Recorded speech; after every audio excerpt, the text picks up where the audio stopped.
Hey, thanks for joining me. There was an era not too long ago where Marvel was doing some stuff that I didn't think I would like, and it kind of did. And then there's other stuff going on that I didn't think I'd like, and I totally did not. The whole Dark Avengers thing, um, I was super into. As I recall, it started with Brian Michael Bendis taking over and doing his Avengers disassembled storyline, and then just led to him taking over the Avengers books for a big long stretch. And it all led ultimately to this storyline, I think, post Secret Invasion, like a good Secret Invasion in the comics, not that bullshit crap on Marvel Disney Plus, where basically the X-Men were kind of, X-Men and the Avengers were all kind of, well, mainly the Avengers, I'm getting ahead of myself. The Avengers were kind of framed, and Norman Osborn took over the Avengers and kind of commandeered the Iron Patriot costume, the Iron outfit, and he had a team of villains as the Avengers. He had like Bullseye as the new Hawkeye. They had Venom as on the team of Spider-Man. They had Ares, the God of War. I can't remember all the characters, but there was like 12 issues, I believe it was, a full year of these Dark Avengers comics with art by Diodato. And I thought they were really good. So that was the part that I liked. But the stories around the other characters, like the X-Men going on, this utopia, I tried to follow it and I could not get into it. I did not care. Matt Fraction as a writer, I can't speak on him as being good or bad. I'm going to assume he must be good because he's got a lot of work and people seem to have liked him. But I've never read anything of his I really gave a shit about. The only reason I picked up this book is because it was like Matt Fraction writing, Mark Silvestri on art. Fuck me straight in the ass. You betcha I'm going to pick this up. Let's see. Penciler, Mark Silvestri. Hell yeah. Wait, hold on. Pencil assists. Michael Broussard, Eric Basolda, Tyler Kirkham, Sheldon Mitchell. What the fuck is that? 4 different people to pencil assist. Mark Silvestri. Inkers. Wait, holy shit. Joe Weems with Marco Gallia, Eric Basolda, Rick Basolda, Jason Gorda, Jay Leiston, Sal Regla, John Sabal, and Ryan Wynn. What in the shit? 1, 2, 3, 4, 5, 6, 7, 8, 9 inkers? What the hell? Colors, Fank Darmada. I've always liked his colors. Anyway, so it was a little bit of a boner killer because I was like, oh, Silvestri's drawing it. Oh, I guess he's sort of drawing it. And having flipped through this, I feel like he probably did the layouts and did the big cool shit and then handed off all the little piddly ass shit to his team of homies here, who are all good artists. I don't know who Sheldon Mitchell is, honestly. But Kirkham, he's good. Broussard, Basolda, they're all good artists. But I'm here for Silvestri. And so I can see in the artwork where it's Silvestri's hand for sure. But there's quite the inking incongruity going on through this book. It's a big book. I mean, it's a thick ass, I don't know how many pages. I'm going to guess 40 something pages. It's not like your standard 17 to 18 or whatever 20 page comic. It's a big book. So there's a lot of artwork to do. So no wonder he brought in 10,000 people to help. But it's all this like, I don't know. It's not that X-Men were ever like not touching on popular, or not popular, but rather relevant cultural situations. Mutants were an allegory for racism and that type of stuff. I get it, and they're really leaning into that shit. I don't know, it wasn't interesting to me. I got to give it to Matt Fraction. He does this thing where he has these characters and they have a little text box with the character's name and a description of them. And some of these are kind of actually clever. Like it says, Dr. Henry McCoy, beast, agile, vaguely feline, compassionate. All right. Jean-Paul Beaubier, I don't know if I said that right. North Star, strong, fast, Canadian. All right. This other guy, Hellion, telekinetic anger issues. This girl, Pixie, like a thing unto Pixie. Also teleports. All right. But what's... Like, these are all clever, but they're trying to tell such a serious story. But these text boxes are like, oh, look how clever I am as a writer. And it is kind of funny. But in this serious situation, it's like, does this shit not come across as kind of like it's like the humor's fighting against the seriousness of the situation. So I don't know. I don't care. I have to say also, I absolutely was not on board Team Kitty Beast. I'm 100% on Blue Ape Beast, but not Kitty Beast. Like, there's some plenty interesting stories, and visually he can look interesting, but it was just dumb. I mean, I think it was Grant Morrison when he took over. I believe it was him on X-Men, and he decided we're changing him. It's a secondary mutation. He kept mutating, and he changed from beast-like, like ape-like, to cat-like. Okay, why? Just to change it? Stupid. Is he still this way? Is he still Kitty Beast? It's dumb. Don't like it. Don't care for it at all. So, and again, this all looks like Silvestri-ish drawing, but I feel like he probably did super quick sketch work and then handed it off to all these other penciler assists to do backgrounds and that slew of inkers. So it's kind of like Silvestri, but it's also kind of not. Big team of people. Here's some more. It says Kurt Wagner, Nightcrawler, teleporting elfish demon, and holy man. All right. Scott Summers, Cyclops, optic force blast, leader of people. Yes, he is. And this is the era when he hooked up with Emma Frost and was pounding her ass.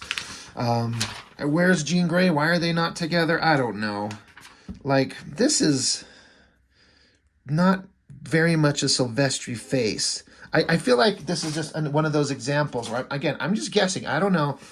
I bet he laid out the page and did all the, like, okay, here's where these characters are. And did, like, a basic, probably, face and just kind of did a quick layout. He probably spent a little bit more time on this very beautiful face on Emma Frost there. That looks really good.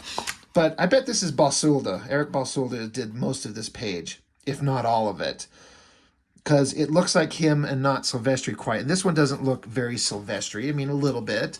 So it's not any one artist. And so it's unbalanced, and it's like, I'm here for Silvestri, right? Oh, well, too bad. You're not going to get him. There's Doctor Doom with Loki over here. I mean, that's pretty ominous, but what's going on? Here's a team of the Avengers that was going on at the time with, I forget this ninja dude's name.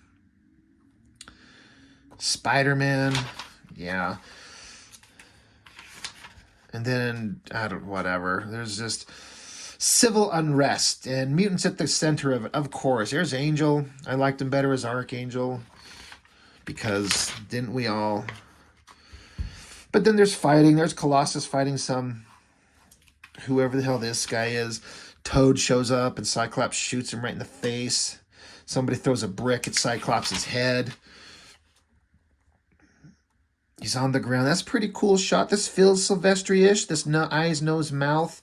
That looks like his work. At least a little bit tighter hand on it. So I bet if he was drawing this big face, he's probably able to draw in the basic features of this and then hand it off to an inker. And so it got a little bit more of a Silvestri vibe. Again, this artwork is all completely competent, but I've followed Silvestri for so long. You can look at it if you're familiar with this work and just be like, it's missing an element. It's kind of there. I mean, it's all good. Here's more of these things. This coloring with this black on blue makes it really hard to read. It says Bob Reynolds, the Sentry, near omnipotent and godlike, schizophrenic. Hawkeye, a.k.a. Bullseye, world's deadliest assassin, unrepentant.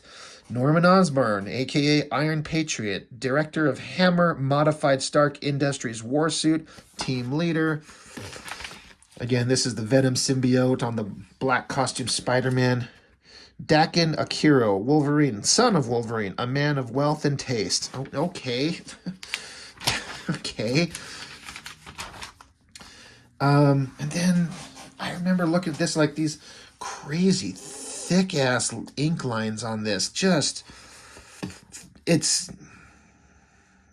someone else is doing this. Like, I don't know how much of a hand Silvestri had in the sketch. I bet he just did like a basic layout and like indicated eyes, nose, mouth, and, you know, kind of a screaming thing, and handed it off to somebody to finish over his very rough layouts. This feels like a combination of Mark Silvestri and Eric Basolda. It just looks like his work, but it does say, if I remember correctly, he was one of the pencil assists. So again, it's hard to dissect it all and know who does what. It's Colossus strutting around like a happy guy. Venom, Spider-Man jumping down and attacking Colossus. That's a fight that would be interesting. Venom versus Colossus. I don't know. What an odd pairing that I'd actually love to see. Somebody hire me to draw Venom versus Colossus one shot and let me write it. I'll write some fucked up shit. Anytime you got, I mean, this is Hawkeye, but this is Bullseye as Hawkeye. And anytime you got Bullseye doing anything, you got a psychopathic murderer. Anything could happen. But blah, blah, blah. Fighting, civil unrest, X-Men, Wolverine games, Ares, the God of War, literally.